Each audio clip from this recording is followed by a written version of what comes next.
देखिए, रिकेट्स जो है वह है विटामिन डी की डेफिशिएंसी, जो हमारे शरीर में जब हो जाती है तो हड्डियां जो है सॉफ्ट हो जाती हैं, कमज़ोर हो जाती हैं।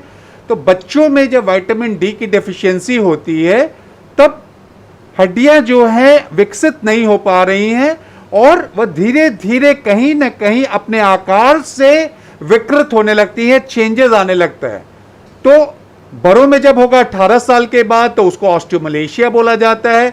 छोटे बच्चों में से लेकर 18 वर्ष तक जब होता है तो उसको रिकेट्स बोला जाता है। और वह रिकेट्स वही है जिसको विटामिन डी की डेफिशिएंसी बोलते हैं। और विटामिन डी जो है वो सूर्य की रोशनी से हमें मिलती है।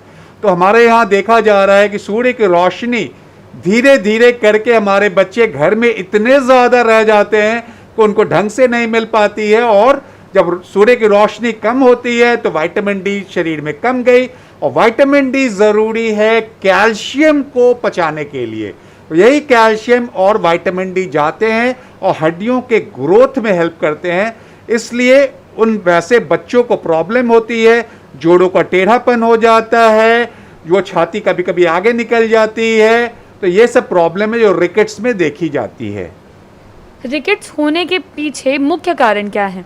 सबसे बड़ा कारण वही हो जाता है जो विटामिन डी, जो कि सूर्य की रोशनी से हमको मिलती है। ये नेचुरल सोर्स है, खाने से बहुत कम विटामिन डी मिलती है।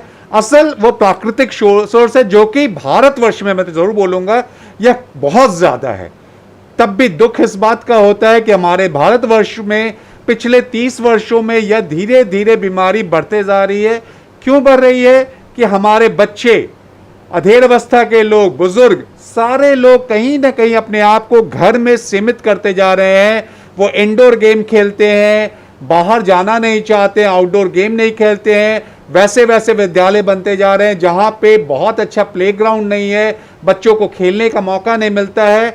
और उसके कारण जब विटामिन डी की डेफिशिएंसी होती है तब हड्डियाँ कमज़ोर होती हैं। और वही कमज़ोर हड्डियों के कारण जो हमारे जोड़ में उसमें गड़बड़ी आ जाती है और वो बच्चे तकलीफ से, टेढ़ापन के कारण चिकित्सक के पास जाते हैं। डॉक्टर साहब, जैसा कि अभी आपने बताया कि हड्डियों के जोड़ में दिक्कतें आने लगती हैं, हड्डियां थोड़ी मुड़ने लगती है, तो इसको आप थोड़ा विस्तार में समझा सकते हैं कि हड्डियां किस तरीके से प्रभावित होती हैं?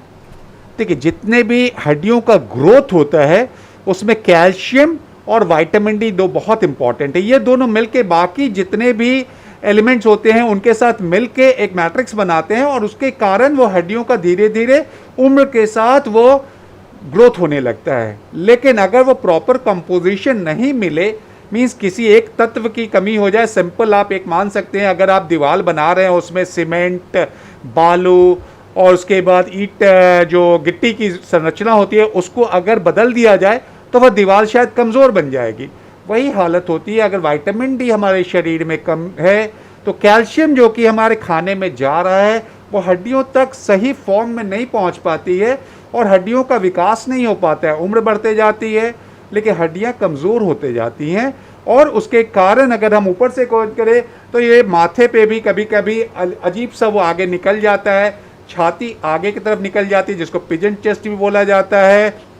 ये कलाई की हड्डी है, बहुत चौड़ी हो जाती है बिकॉज जो हमारे वहाँ की संरचना है उसमें वह ढंग से विटामिन डी नहीं पहुँच रही है, कैल्शियम नहीं पहुँच रही है। घुटने में ये प्रॉब्लम हो जाती है, एड़ी में प्रॉब्लम हो जाती है और एक विकृत टाइप का वो बच्चा डेवलप करने लगता है।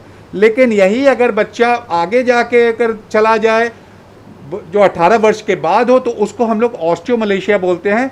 वहाँ भी हड्डियाँ कमज़ोर होती हैं लेकिन हड्डियों की लंबाई जो है वो लड़कियों में 16 से 17 साल तक होती है और लड़कों में 17 से 18 वर्ष तक होती है। इसलिए बच्चों पे हमें बहुत ध्यान देना है कि उनकी विटामिन डी और कैल्शियम नॉर्मल मिलती रहे जिससे कि उनके हड्डियों का, जोड़ों का विकास अच्छे ढंग से हो।